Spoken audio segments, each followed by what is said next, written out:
Okay, well, I think we can start the session right now.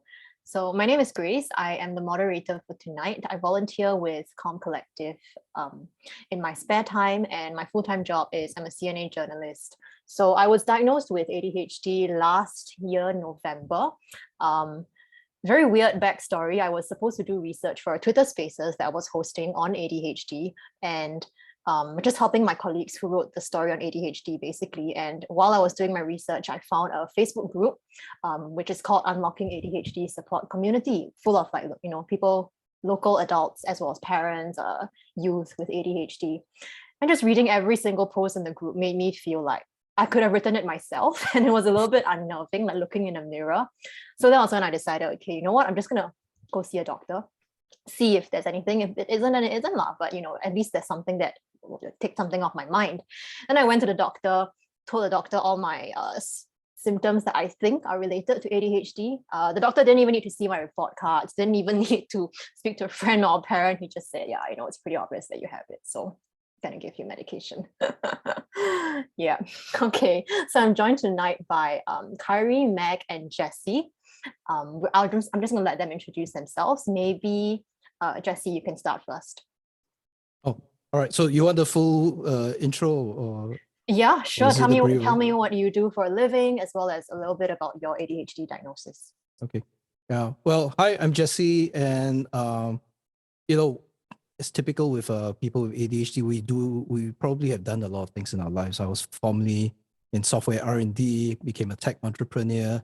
Was involved with a local.com company that went to an IPO. And then I eventually walked away from all that. I became a full-time pastor. And right now I'm in the startup situation again with a new church, and also involved with missions in around the region. So that takes me to a lot of very dangerous places where I might not come back alive. And I'm also a volunteer with Unlocking ADHD, a volunteer leader in strategy and community engagement. So at the same time, I'm also an ADHD parent with 3 out of 4 children who have ADHD. 2 of them are currently in university right now. What about yourself, Meg? Hi, nice to meet everyone. So I'm Mag, and I'm 29 this year. I'm 29, turning 30 at the end of April, and I am by day an entrepreneur / co-founder of a fashion e-commerce label called Her Velvet Vase. We are based in Singapore with a presence in Malaysia, Cambodia, and the US as well. And by night, I am a moderate severe diagnosed ADHD brain. In the role of my work, I do take on officially the title of an art director / co-founder, but as an entrepreneur, I've had to put on a lot of different hats, similar to Jessie. And this has taken the form of, like managing photo shoots, designing the art and branding elements of a company, but also taking on roles in like marketing, management, and, managing our team. I do think that my ADHD has really helped me play into these roles with a lot of excitement, a lot of innovation, and generally a lot of fun. My role is never different day to day.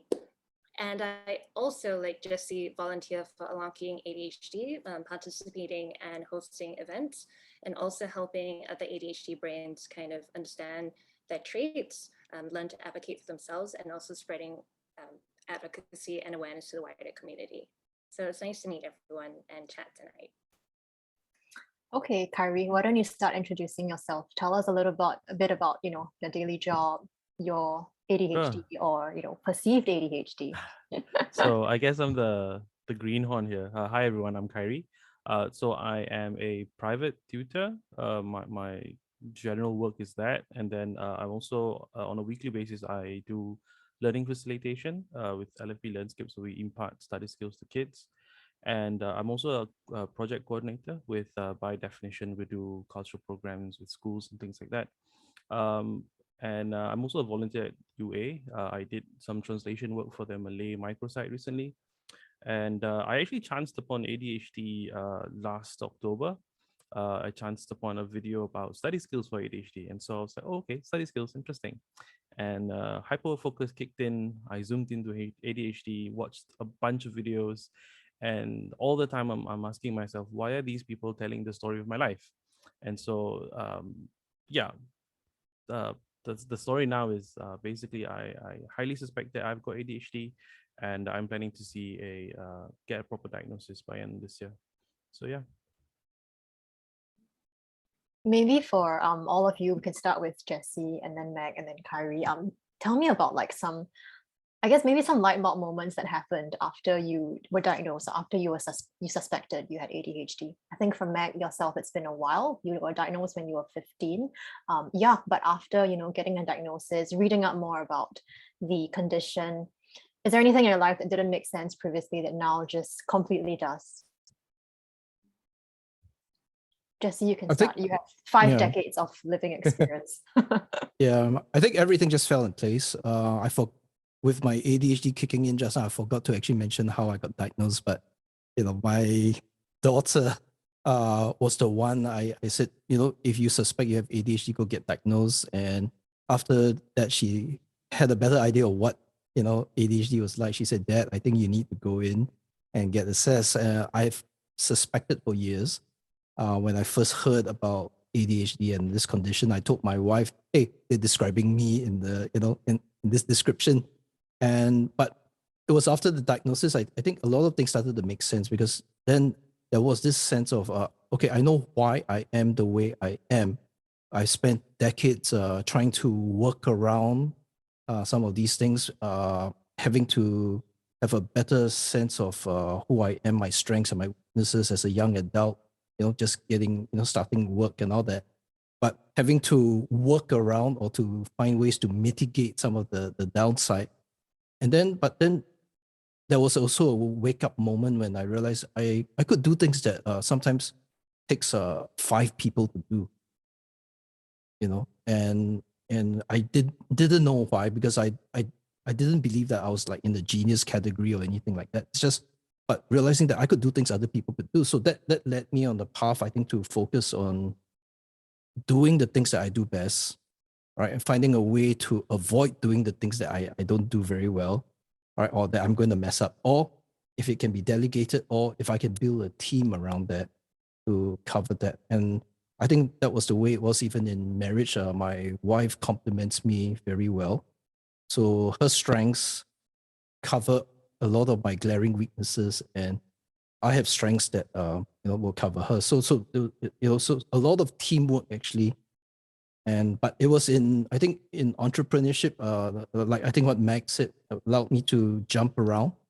And I think that's something ADHDers actually need, is more experience, life experience, more exposure, so that you can try out different things to figure out what you actually work best. Now, it never occurred to me that I would get into, for instance, online marketing, driving the user base from literally back in 1999, 300, and we got up to 15 million 12 million in 15 months. Now we're talking 20 over years ago. That was exponential growth. Now, from being a software tech guy and then jumping into marketing and advertising. So many of us, I believe, probably are very multifaceted. But the question would be, if you don't get a chance to explore, or the organization you work for doesn't give you the opportunity, I think you might find yourself maybe painted into a corner when there's a need to just. And so I think work for me was just being an entrepreneur, being in startups. The autonomy helps a lot. And even in right now, I think in what I'm doing. Yeah. Before we go to Meg, maybe Kyrie, you can tell me a little bit first, because you are, I guess, also working. I guess, yeah, you've been working for a while. Sorry, my ADHD brain took over. So I just want to know, after you suspected you have ADHD, and you realize that all these videos were talking about your life and all that, what are specific light bulb moments at work specifically that made you kind of understand, oh, okay, this weird way I work is not actually weird, it's because I have possibly ADHD? I think mine is maybe a bit negative, because one thing that kept resonating was this this rejection sensitivity. Um, there were a lot of people around me who were telling me, giving me praises about the kind of work that I'm doing. It's fantastic, it's great. But I'm like, it's to me, it was something really simple. Like I believe that anyone could do it, right? But they were seeing it as something different. And so that's when I thought, you know what, maybe I need to consider the possibility that what I'm able to do that other people are saying they can't might be a superpower. Yeah. So that to me was probably one of the light bulb moments for me. Yeah. What are some specific tasks that Oh wow. Yeah. One that comes to mind was last year we did this there's this project where we had to print out certificates, right? PDF certificates, and then get them uploaded into specific folders for each customer. And we had thousands of orders, right? And the bosses were like, okay, let's get our interns to, manually sort them out. And I'm like, wait, couldn't we find some kind of software to do it? And apparently they spent like 2 weeks with like half a dozen people to do it the previous year. I got it done in like 2 days. So yeah, that's the example that I can think of. Yeah. I think with ADHDers, we like to, I don't know, for me, I always pegged it to my laziness. I just want to get the task over and done with faster. So I just find the most efficient way to get it done. And so I guess maybe that's part of your related trait. Max, but don't you think calling it laziness, I mean, it's a bit misleading, right? Because we're looking for efficiency and we don't like repetition, so we try to eliminate that. Smart, not hard. That's probably the definition of ADHD. Though. Smart, not hard. Yeah, we don't want to work hard. It's like, no, not at all. Yeah. No thanks. Work hard to me just gives me the impression of sitting at a desk all day for like 8 hours, trying to focus, and then only managing to focus within the last like 30 minutes and getting it done. That's it. Yeah, but a lot of times we work harder because we're very intense. Actually, we love what we do. We throw ourselves in it, but we don't like the mind-numbing type of things. No, not at all. So Meg, you've been diagnosed in your teens. How has that kind of changed your life or helped you to see yourself in a different perspective, if it has, looking back in hindsight, as well as in your from when you were diagnosed at 15 to now? Any kind of traits that you look at and you realize, okay, this is an ADHD related trait, even though people, the average neurotypical might look at it and think this girl is weird? Well, I think my story also is a little bit off the beaten path in that I was diagnosed back in 2006 after like a particularly like hard year in school in terms of my behavior, the way I was disrupting class. So I was a bit of a classic delinquent. I was always disinterested in my lessons. I was always finding ways to like curtail certain things, like skip through certain processes. And, this happened at the disfavor of a lot of my educators who, would often say that I was likable, but, infuriating at the same time. So when my best friend in school got an ADHD diagnosis, and I came home and I told my mom about it, like she jumped at the opportunity to kind of have me assessed as well, because she saw all these identifying symptoms as something that were really prominent in me as well, in terms of some of the classic ADHD behaviors. So I went and got my diagnosis, and strangely enough, and this may have been like an issue, very well an issue of the time, through a lack of resources and awareness, but I didn't really get the catch-all sense of relief you would expect from being able to put a name to my experience. And while my parents were very, very committed to giving me support through like healthcare, like medication and therapy, it was quite the opposite with a lot of my other caretakers in school. Some of my teachers, when I first told them, would tell me things like, what is ADHD? Like, what is it even?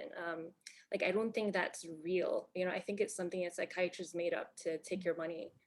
And, when you're like 14, 15, and you're still kind of forming your awareness around this label and this name, it was something I really internalized.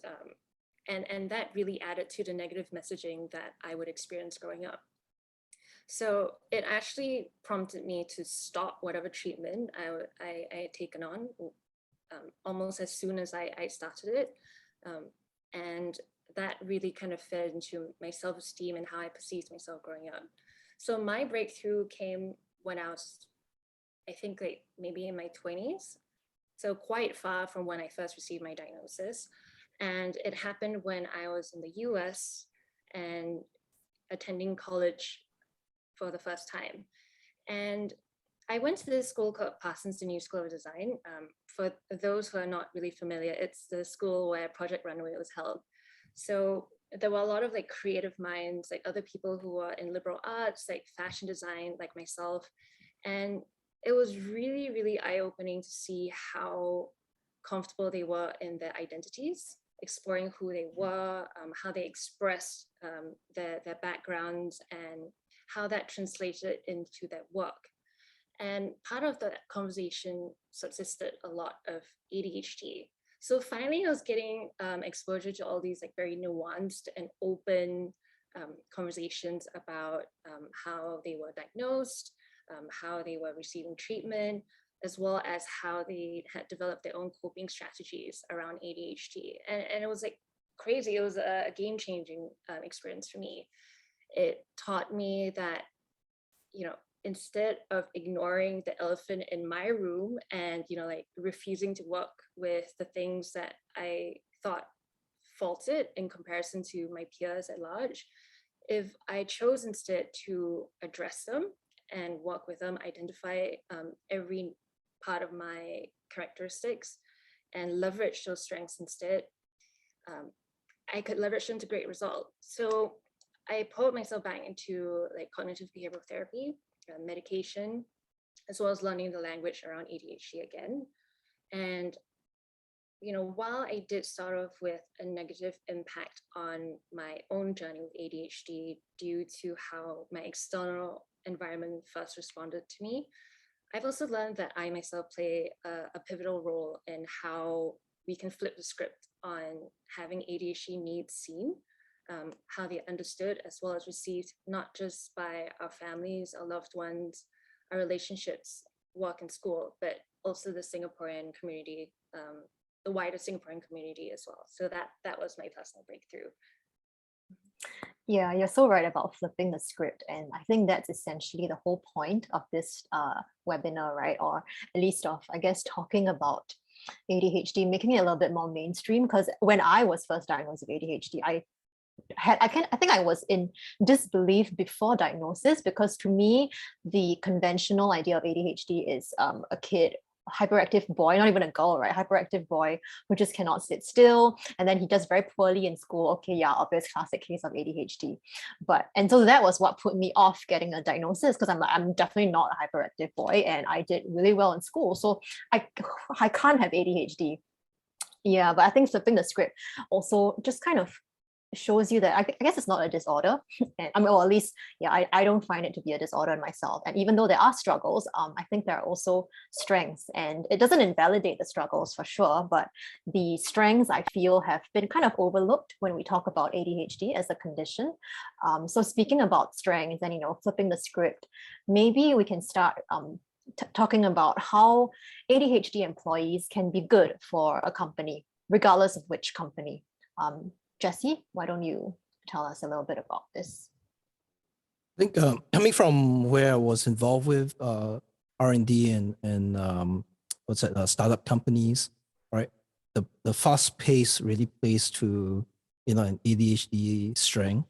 When you're in a startup, pretty much you don't really think in terms of having, you know, all sorts of major divisions in the organization. I mean, a lot of times we're switching from one thing to another, back and forth. You know, one moment you're dealing with finance, next moment we're debugging code, and then I'm doing market, you know, business development, and then going back to, you know, talking to investors. You know, so that plays just perfectly fine. I mean, we don't worry about that, and so everything's just a problem that needs to be solved. So and because of that, I think it keeps the work interesting. Right, it's very varied, keeps things interesting, and when things are interesting, we drive ourselves very hard. So, and I think one of the things, they talk about, right, that if you have ADHD, you tend to lose interest, you lose your focus, but that doesn't happen when things are moving fast. I remember, I think was it Dr. Hallowell, say something along the lines that if you have ADHD, you're probably a very good driver, but you have to drive fast. If you're driving fast, you can focus, right? And so for me, tasks like writing code, and I think that was one of the pivotal things when I was 15 that actually changed my life, because it was something that allowed me to hyper focus very easily. And because I could hyper focus, I could get things done. Now, with every small success, you actually build tremendous amount of confidence, right? So it snowballs. It's just building up.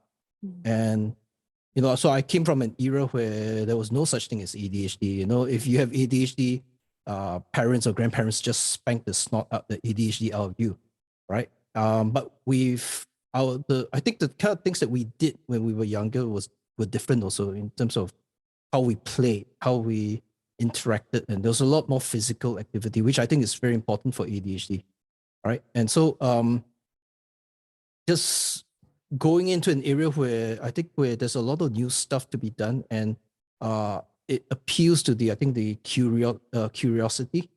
When we're always curious about things, we're always observing things. We're always and so that allowed these things to be actually used as a strength. I think back in the 80s, late 80s, early 90s, there was no ADHD, as far as everyone was concerned, the advice was what?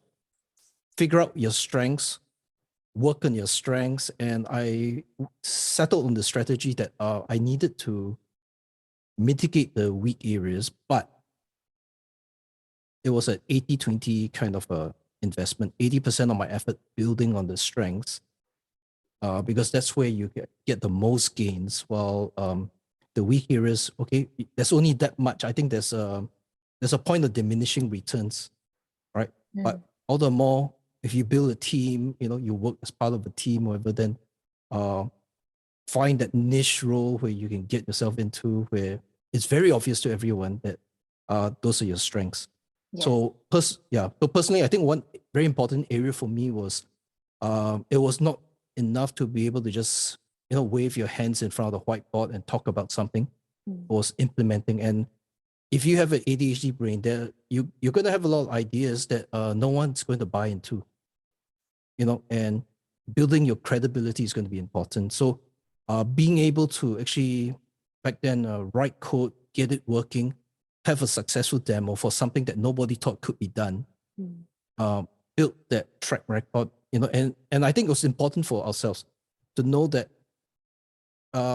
as weird, as wacky as some people think our brains are, and the ideas that we have, we actually have the ability to have very deep, valuable insights that we can offer to others, and being able to make that happen or to turn that into something concrete, that's important. Whether it was a product, it's a service, a new aspect of the business, or in this case, let's say right now what I'm doing in church, an area of ministry, to innovate, but make it concrete. And so learning how to kind of go from idea, bridging all the way to something concrete that others can see, and eventually people get it.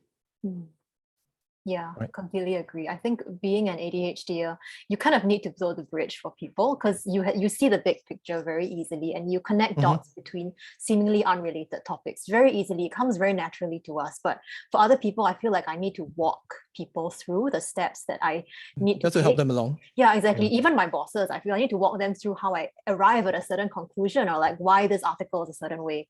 So yeah. It's really interesting. But Kyrie, can I hear from you about how you think ADHD has been a strength for yourself in the education industry, or being an educator yourself? Because I mean, I would assume that, as someone with perceived ADHD, that you would understand the neurodivergent kids a lot better, or like be able to be a bit more empathetic to their struggles. Tell me how it has been a strength.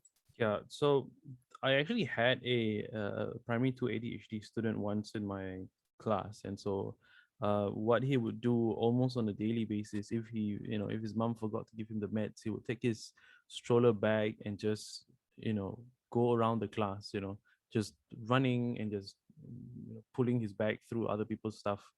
And then when he did take his meds, he was the complete opposite. He was a zombie, right? And so when I saw that, I remember thinking, it's finally I can teach, but at the same time, it's like, why did he have to be made into a zombie?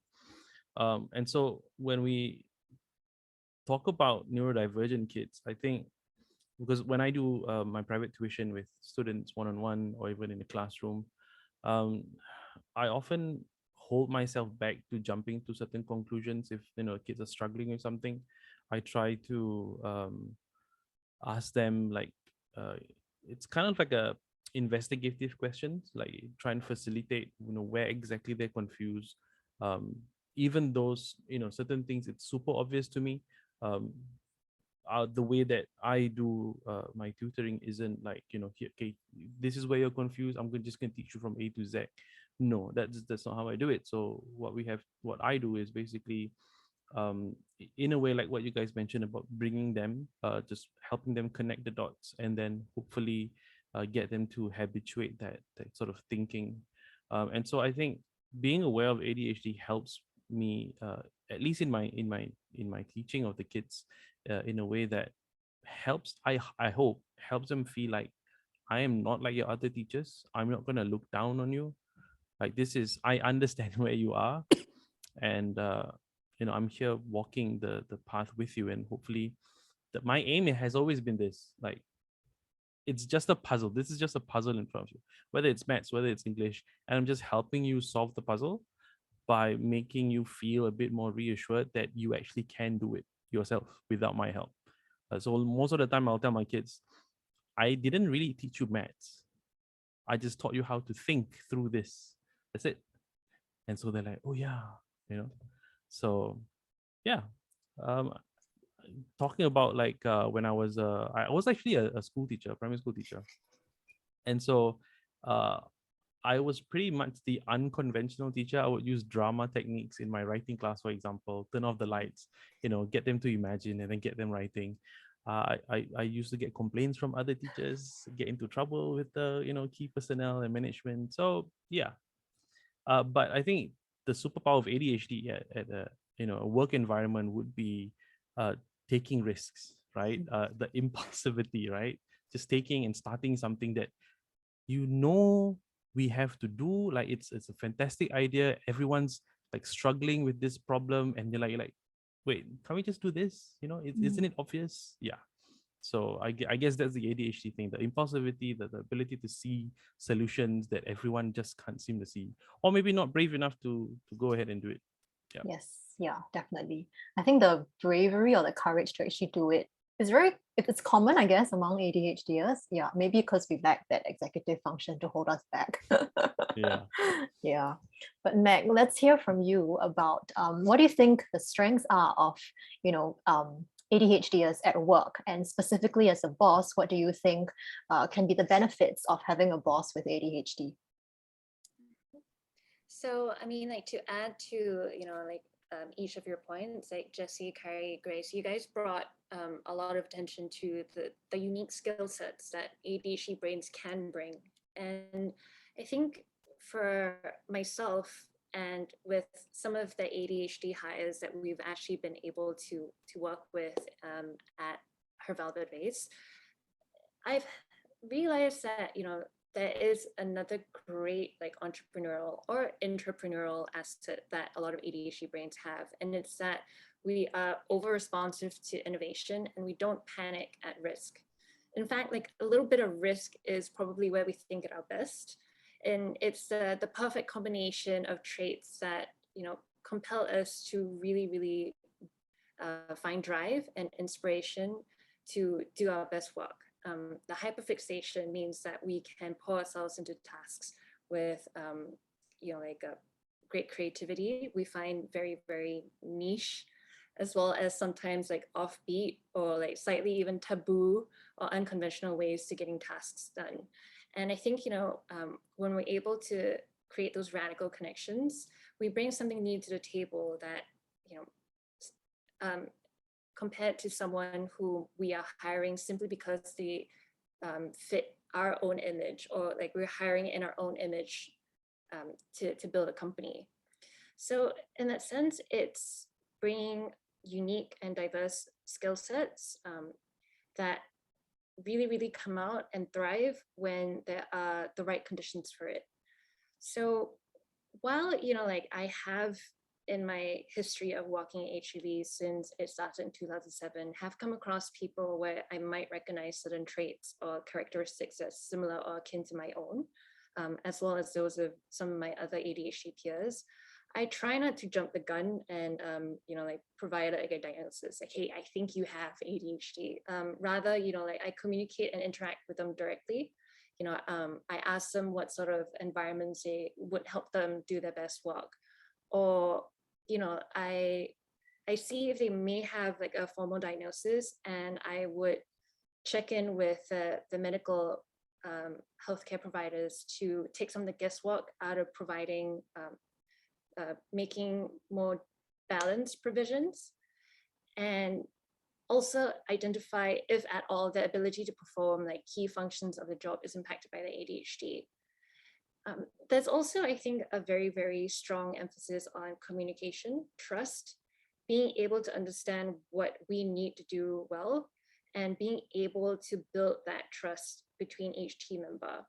After all, the team is everything. And, if we can trust each other to hold up our end of the job, forgive each other's like mistakes as well as shortcomings, but also respect those differences, then that really helps to give a roadmap for how we would move forward to address it, how we would be able to move forward and also continually work on those things. So that's something that I have to take one step at a time with each employee, not just ADHD, but maybe someone who may have different skill sets and needs as well. Yeah, I mean, I actually quite admire the fact that you're a boss. I don't think I could ever be a manager, because there's so much needing to manage someone else's task. And I'm just like, yeah, I can't. I mean, I can give you the overall goal that I would like you to hit in, but how you get there, it's up to you lah. Yeah, so I don't know. I would definitely be a very hands-off manager for sure. I don't have the enough executive function to like micromanage. I mean, exactly right. With ADHD, it's not really something like one could ever hope to conquer. It's not, you don't just complete the game and put the game away. It's a lifetime of a lifetime of progress for each of us. And it's also kind of like trying to navigate like a ninja warrior course, wearing like an inflatable sumo suit. I mean, it's very fun, it's hilarious, very chaotic, but inevitably like some things will slip through, but it's being okay with that, and also like trying to work on the response to some of those incidents. Yeah, that's true. I think with ADHD, we also can be very resourceful, which means we notice our struggles and we are able to kind of manage it or turn it around to kind of maybe even be our strength, even if it's from being a struggle to a strength. So I think what I want to hear from you guys is ADHD related struggles at work. I guess I will start. My struggles are a lot to do with, I get bored very easily once the initial challenge or novelty of a job or of a task or of an assignment is over. And then, yeah, it just takes very long to restart or reactivate my brain again, which is why, which then leads to like chronic procrastination and just delayed deadlines for stories that don't have a fixed deadline or fixed timeline. So that's one boredom, and boredom also feels a lot like depression to my brain. It's nearly indistinguishable. So when I sink into that boredom/depression pit hole, it takes a long while to get back up again. Even though I recognize it, I can see it coming, but sometimes it's just it's difficult. And the other struggle I have at work is basically I struggle to think in a linear fashion. which is very tricky for time-sensitive stories and when I cover Parliament. So I'm always on medication when I cover Parliament. So I'm able to like, okay, pick out like the Double key dose. points. Yeah, my God, I think I need, the other day I was like on my 36 milligram Concerta to cover Parliament. And even that wasn't enough. I'm just like, what are these people talking about? Why is there, and I was just spending so long hyper-fixating on why exactly are they talking about nuclear energy in Parliament that my boss was telling me, can you just write about this? so yeah, it's linear thinking, it's really a challenge for me because when I write my normal feature stories, so I usually write the top and the end first, and then I randomly fill in the middle, like a jigsaw puzzle essentially. Then I move paragraphs around here and there. So that's my way of working. And with time-sensitive stories, especially reporting on like say the multi-ministry task force, you cannot do that. You are supposed to write the story ASAP and get it out as soon as possible. So yeah, those are my struggles. And I think also attention to detail, because I'm a super big picture person, and like all these like minor details. To me, it's not that it's not that I don't want to notice it, but it's not even important enough to notice. So it doesn't even cross my mind that it's going to be a careless mistake, because to me, I just completely, it's not even in my mind in the first place. Yeah, so those are my struggles. How I find ways around it, it's essentially through medication and kind of like preempting my bosses who know that I have ADHD.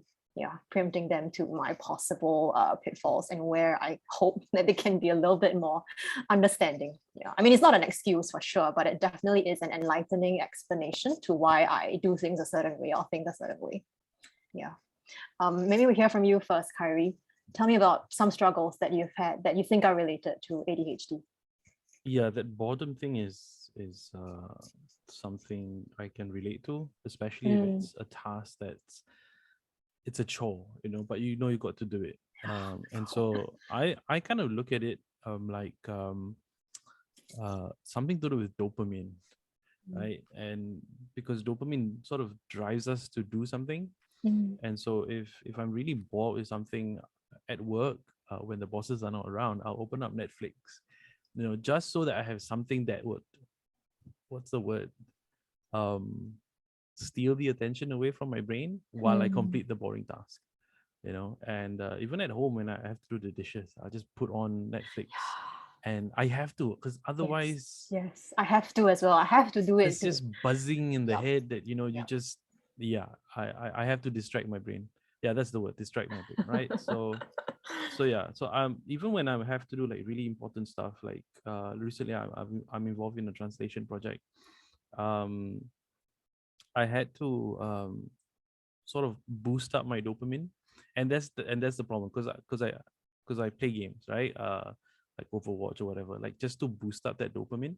But sometimes I do get carried away, and like 2 hours fly by. I'm like, okay, now I'm panicking and going back into the work. And so, yeah, I think my view of it has been like, okay, I'm gonna pump up my dopamine. Once it's at a nice, heart beating kind of level, okay, I'm gonna use it to move into my work. So yeah. So that's the struggle. Other than organizing and like the post-its behind your wall, my entire table was filled with post-its when I was working. My colleague was like, "How do you know where is where?" My response was simple: "Don't touch. I know where it is. Just don't touch. I know where is where things are." So Control chaos. Organized chaos, exactly. So yeah, those were my struggles: organizing and getting myself to do the boring tasks. Yeah, the linear thinking. The pattern, the kind of work. Yeah, exactly. What about yourself, Jessie? What do you find have been your struggles mostly related to ADHD? Okay. I think previously managing was terrible. The way I worked around it was to lead, and if you can lead, inspire, and mobilize, then the managing actually takes care of itself, especially if you have the right people. They can be directed by the goal. Boredom is, I think, it's something that afflicts a lot of us, and how I've dealt with it was by multitasking, brewing on different things in the background, even though, okay, I'm supposed to work on this, I'm imprisoned here, I'm stuck with this, but I can still solve 4 other problems at the same time. Finding new ways to change the task, improve it, and if I can improve it enough, I might be able to actually eliminate it. Then it fixes the problem for me and for everybody else. We never have to do it again, right? So I used to write apps to just eliminate the problem or whatever. Or I would challenge myself, break the speed record. And then if I have to do it again, so even if it's doing dishes, right? It is, okay, how do I do it better? How do I do it, make it more efficient? How do I, and so I'm always trying to look for a way. So I translate it into finding improvements, incremental improvements. So that's the mental challenge I set before myself. Now, going back to a slightly earlier era, I know it's before some of you guys were born, but the noise in the office was the problem, right? So I had a habit of literally ripping the cables out of the phone at my desk so that I don't take phone calls, right? Or I'll take the phone off the hook, because the moment you're hyper-focused, once there's an interruption, it may take another half an hour to slip back into that mode, all right? And then all you need is a second phone call, and 3 or 4 well-spaced phone calls, and the whole afternoon is gone. So I literally just rip cables out of the phones so that I don't have to deal with it. The open partition office was terrible. It's one of the worst inventions ever. A great, I think, has been responsible for a great loss of productivity. Ironically, slipping into a cafe where, even though it's noisy, nobody knows who you are, nobody cares, actually is very, very good for, I think, focusing on for work, because you could just filter out the background noise mentally. I think project management and admin was, I think, one of the worst things that someone could get me to do. All right, so I've always told everyone, where you want me is when there is a crisis or an emergency, or where there is a major problem. But if you want someone to run things day to day, find somebody else. All right, I can do it. It's going to take 150% of my effort, but you can always find 1,000 people who are better than me at doing that. And that happened to be that eventually, I think, became clear to me actually when 1 year during my in-camp training, and where I was able to rise to the occasion and just deal with the crisis, but otherwise, it was a different thing. Now, deadlines, the last minute work, however, I think that was perfect. It's perfect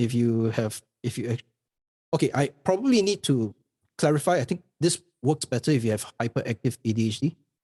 The deadlines, the tighter the pressure, the tighter the deadline, there's a lot of pressure, and that's where everything becomes very clear, right? Everything becomes, I'm calmer. I'm actually able to see through maybe the fog very clearly, and then to, bring about a solution. Now, communication in the workplace was a problem, but I accidentally stumbled on the solution as a young adult. I went through school believing that I had a speech problem, simply because now I understand it, because human speech is actually too linear and too slow. And so when I'm probably I'm very good at distracting myself when I'm speaking, because at that point, even right now, maybe I want to go into 4 directions. So learning to maintain my train of thought, learning to walk. Okay, and so I accidentally discovered walking, pacing, rapid gestures, a lot of physicality in speech worked very well for me. And I kind of stumbled on that also when I was in school, being involved with stage and drama, right? So learning to write in a linear format drove me crazy. So I found the tools for that. I've been using outliner applications for the last, I think, 35 years or more. Okay, I never use a word processor. I've not used one in probably about 30 years. So I use an outliner to actually do this, because I could start at the end, jump to the middle, go back to the beginning, and suddenly, oh no, this whole section actually needs to be much further down. And because the outliner actually understands structure, I could move a whole chunk very easily just with, keystrokes, right? So having the right tools will help. Writing, I never thought I could write.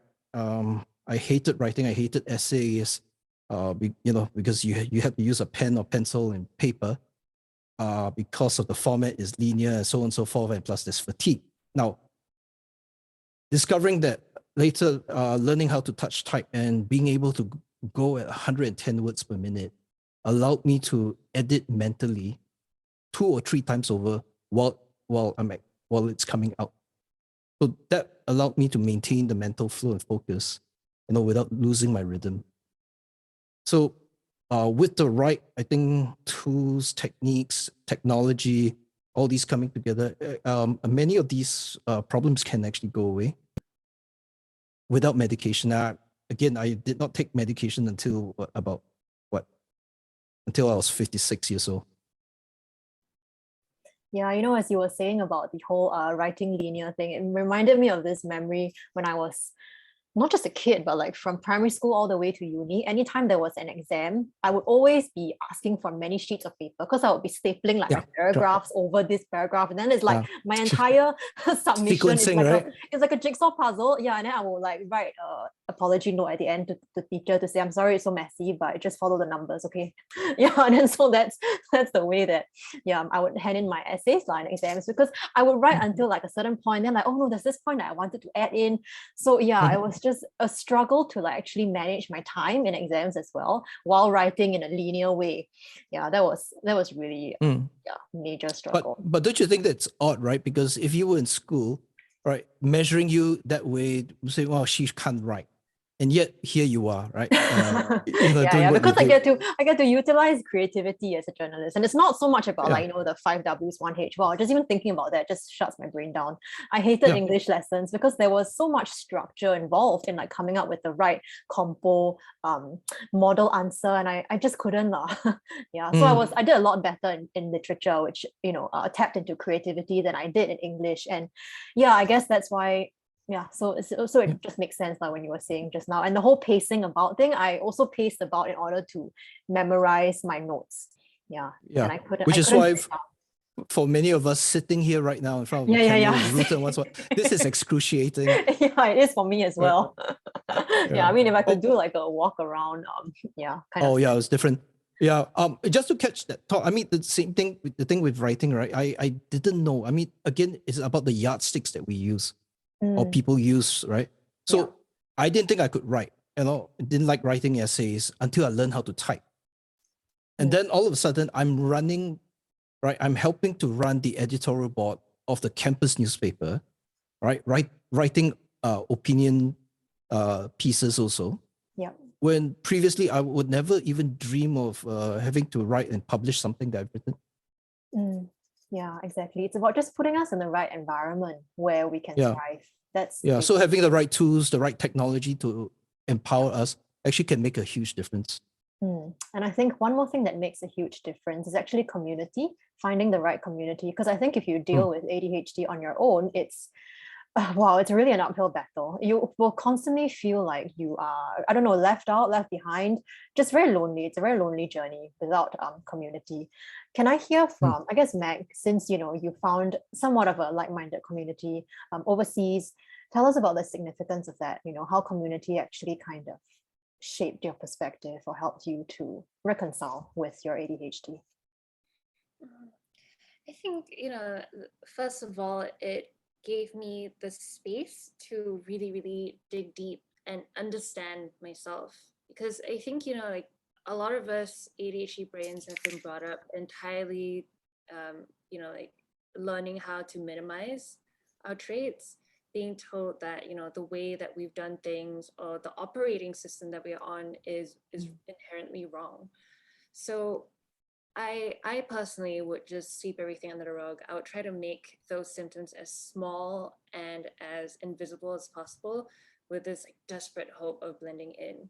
And even though, I did sink into like people pleasing as well as approval seeking behaviors, and that did help me gain a little bit more favor with my educators. I would be really, really good at scoring well in exams, but at great emotional cost, because it gave me a lot of anxiety. Like I was always like, there was this overwhelming sense of like dread and discomfort, because even though school has a relatively more formulaic way of learning, as we grow up and things get more complex, those same coping methods don't translate into all environments. So I think that really, really took a toll on who I was, like how comfortable I was with myself and expressing those things. So having a community where people could talk openly, like people could be comfortable enough to be as weird and as loud and as disruptive as possible. And that was actually the norm instead of the exception. I think it helped me realize that, hey, there are possibilities. This feels great. Why do I have to make myself smaller in order to make other people feel comfortable? Why can't, I just play on what I do have? And why don't I try things a little bit differently? Because my method of minimizing myself hadn't worked my entire life. There is choice in how I choose to react to myself, how I connect to others, give visibility to their experience, and in turn, be able to advocate for what we need and what value we can bring despite our differences. Not despite our differences, but because of our differences. So I think that's what community has really, really helped me. Yeah, definitely. And that brings me to one of the questions that someone has asked. So basically, this whole talk is essentially to kind of, I guess it's a way for us to empower ourselves and know that, if there are any employers here, that you can tap on your ADHD employees' strengths and not just kind of help them to manage their weaknesses. So someone asked the question, how would you advise an employer to, number one, interview, and number two, work with ADHD employees? Maybe we can hear about 2 tips from each of you, but I think I'll begin first. So my 2 tips is, I think do an interview at a place where you can both stand up, like there's a standing table. For me, once I sit down, right, my mind just, drifts. I think being able to stand up and feeling like I'm presenting to someone or like networking at a bar kind of gets me, there's that adrenaline almost, yeah. So that to me would help if I'm being interviewed over, say, a drink, a coffee, for instance. And how do you work with ADHD employees? Just recognize their strengths. I think just being able to kind of understand their strengths, understand how you can use their risk-taking behavior, their hyper-focus, their unconventional thinking. And I think with unconventional ADHD thinking, the good thing about that is that it disrupts groupthink, which is never good for any organization. So that's a good part about hiring ADHD individuals, that I think it's naturally aligned with all companies' goals, right? To avoid groupthink. And also another way to, I guess, interview an possible ADHD employee is to let them bring in a notebook or let them take notes during the interview, because I think that helps them to actually remember like what you're saying or remember the points that they want to share.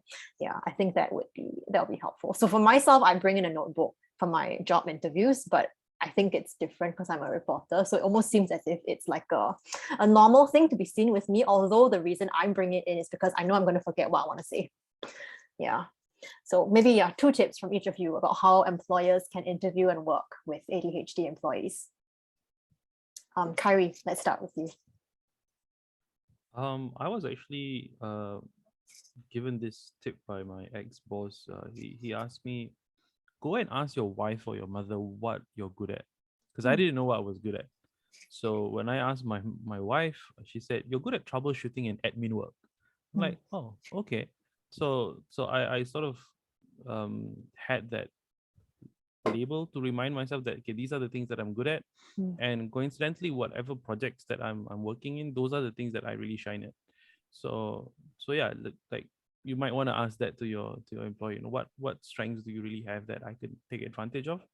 And I guess the other thing is see how you can support the weaknesses or alleged weaknesses that they might be struggling in, like things with organizing, for example, or timeliness. So you might want to give them extra alerts or partner them up with a colleague who's like really organized and doesn't mind helping someone else. So yeah, I think that kind of management would definitely help. Yeah. What about yourself, Jessie? You've seen, you've been an employee as well as an employer. And like in a church as well. What are some ways though that you can that employers can interview and work with ADHD employees? We actually used to have very different style when it comes to interviewing employees, and I would want to put someone in front of a whiteboard, or large, have a whole stack of a large A3 size paper in front of them, and then pose open-ended problems or puzzles, to see how they work, how their mind actually operates. The other thing is, trying to discover the strengths.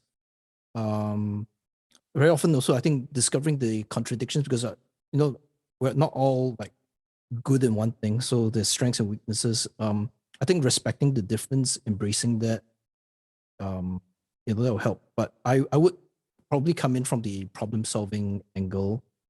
Now that incidentally, I have a team that supports me right now, and of the 4 of us, myself included, 3 of us have ADHD. And so one of the things I discovered was ADHD. We tend to attract others, and but at the same time, it's no group thing, because we actually do complement each other, right? Yeah. So, but I think it's going to require quite a bit of discipline. I think for hiring managers, for HR, for management, changing the philosophy, because there's always this danger of trying to hire people in the image of the, whoever, is there, and fitting someone that's different requires a lot of discipline, and we will require quite a bit of work to integrate someone also. I mean, on that note, right, I think companies should hire ADHD HR employees, because I do all these like HR surveys and like all these like quizzes, and it looks so freaking boring. Definitely a neurotypical designed it. So yeah, they should definitely hire ADHD HR employees specifically, and like IT personnel as well. Because yeah, wow, really just dealing. Otherwise, everything's just going to be really boring. And one very ADHD unfriendly practice I feel is the 2FA that I need to use to sign into like HR portals and everything. So yeah, I think that's a very ADHD unfriendly workplace practice. Yeah, even though I know it keeps the company's info safe, but the minute I need to use my phone and to find a code, and then I just distracted from whatever tab I was on and what I need to look at. Yeah, so that's my tip. If any HR person is here, that how you can redesign your system a bit better. Let's wrap it up with Meg. Tell us a bit about how, you yourself, maybe as an employer, have interviewed and worked with ADHD employees. Tips for other employers. So for myself, also relating to both of your experiences, Jessie and Grace, I think, I believe that whether you're working alongside an ADHD boss or are the ADHD boss in question, surviving and providing a thriving environment is a matter of identifying and making provisions for that balance. So I think one way, especially if you're in a company with like limited resources, or you are like a small business owner, one way is asking directly, clearing all doubt instead of leading with assumptions. And through identifying what challenges could possibly, if at all, impact the behavior or performance at work. Commonly there are a lot of ADHD brains that do very, very well in different fields of work, ranging in complexity and like the range of talent. But those with untreated or like mismanaged or misdiagnosed ADHD may face things like emotional dysregulation, being sensitive to criticism, feedback, and shutting down when you receive that sort of communication. This may impact like communication skills or difficulty managing complex projects. So if there are ways we can provide and suggest simple aids of work, such as a dedicated workspace, maybe like white noise or noise cancellation headphones to reduce sensory distractions, or dividing work tasks into like smaller, more manageable sizes, and encouraging short breaks to break up the repetition. That could really, really add to an ADHD brain's experience, create like greater job satisfaction. And like loyalty, things like longevity, especially in this time during COVID, when things like the Great Resignation, as well as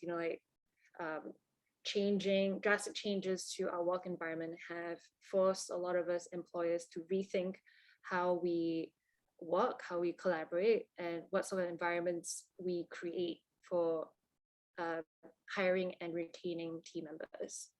So I think these are some of the things that I've learned through like trial and error, especially in the last few years. Yeah, trial and error is a huge theme in an ADHDer's life. I mean, we're really just trying, right? Just trying to see what sticks and what will help us to, I don't know, match our neurotypical peers almost.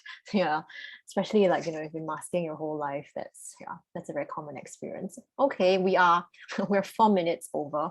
Sorry for the time management. Yeah, anything, okay, final last words from each of you. What would you want to leave people with after today's talk? Based on the whole topic itself, can ADHD be turned from a struggle into a strength? We'll start with Jesse, since your mic is off. Since your mic is on. All right. I think one very important thing is to realize we're not all the same, right? And there are people with ADHD who are polar opposites. So what may be the case for myself, because I have hyperactivity, may be very, very different for somebody. So I think it would be presumptuous of me to try to speak on behalf of you. So you have to know yourself, know your ADHD, the community, supportive community, and all that. It's very important. I think one of the big game changers has been like groups like Unlocking ADHD and others that have come on the scene. And I think the time is right for that. Thanks to the pandemic, more and more people are discovering they actually have ADHD. But the other supporting structure would be the family, right? Family and friends who understand, where you are, what you do. So incidentally, that's one of the things that we've been doing, just launching our other language sites, microsite for in Malay, the Mandarin one I think is coming on real soon, and then the Tamil one on the way. So this will help, I think, with parents, grandparents, and all that. And many of us, I think, have been involved in, I think, helping others as part of this growing online community. That's where we're getting our help, support, and there's a lot of, I think, anecdotal experience and wisdom that's gathered that you're not going to get from just seeing a psychiatrist or whatever. It's been 6 months for me. I'm still fine-tuning the strategy for how I use my medication, and when to use how much and when not to. And I think just to dispel a myth, I don't need the medication in order to function. I've lived without that for 56 years. Okay, but I found this thing which enables me to fit into the world of so-called normal people, so that I'm not weird and annoying to them, but I do my best work actually having my full-blown ADHD. So I'm kind of downgrading just to be able to fit in, and so that medication helps me with that. All right. Otherwise, again, I've always done my best work actually with my ADHD, on full 100%, and that's why people come to me. So it may not be a disability, but for some where it's severe, the medication may be the starting foundation, so that you can build on top of that all the other strategies and coping mechanisms. Yeah. Okay. Any final? Yeah. Yep. Sorry. Go ahead. Hello. So I guess if you want more, we can always come on to the ADHD, Unlocking ADHD website and all that too. We'll be happy to help everyone. And the Facebook group. That's an Yes. incredibly active group where people just really help each other all the time. And it's not just about, serious ADHD topics. It's really Oh, we just have a lot about, of fun. yeah, learning to laugh at yourselves, really. Yeah, Learning to laugh yeah. at our terrible executive dysfunction, getting out of a shower and sitting there for like 1 hour just Mhm. staring at our phone, not And being making able great to move. friends. Yeah. Making great friends in the process. Yeah. Yeah, exactly. Okay, last wrap-up words from yourself, Kyrie, about ADHD, living with it, etc. I think number one, don't be afraid to think that you might have it. Just look through the traits, and if you suspect it, like I do, um, you'd know, right? The first thing I did was actually join Unlocking ADHD, and just to validate, is it me or is it ADHD? You know what I mean? So that I think is number one. Number two would be always remind yourself that you do have strengths, you do have achievements that you've done, because I always forget that. um yeah, because we always, I mean, for me at least, I always look at myself as there's always something to improve. You're not there yet. Even getting invited to this, I was like, really, you want me? It's like, yeah. So to remind yourself that you do have achievements and accolades to what you've experienced. So yeah. What about yourself, Meg? Any last parting words? Mhm. I'm happy and I find a lot of joy in discovering new things about myself every day. And, like to be able to see and hear from other people who have experienced the same things, it teaches me that, my experience isn't special, but that means that I'm never alone as well. And that's something to really lean into and something that I can really appreciate. So, while I have made great progress with CBT, medication, and a lot of willpower, I recognize that the point of walking with ADHD is not to never get distracted, but to kind of enjoy the process, because our brilliance does lie in how we're able to listen, how we learn, relearn, and unlearn, and one step at a time. So that's it for me. Yeah, that's right. Okay, I will just wrap up with my own parting words. I think when we think about neurodiversity in the workplace, right?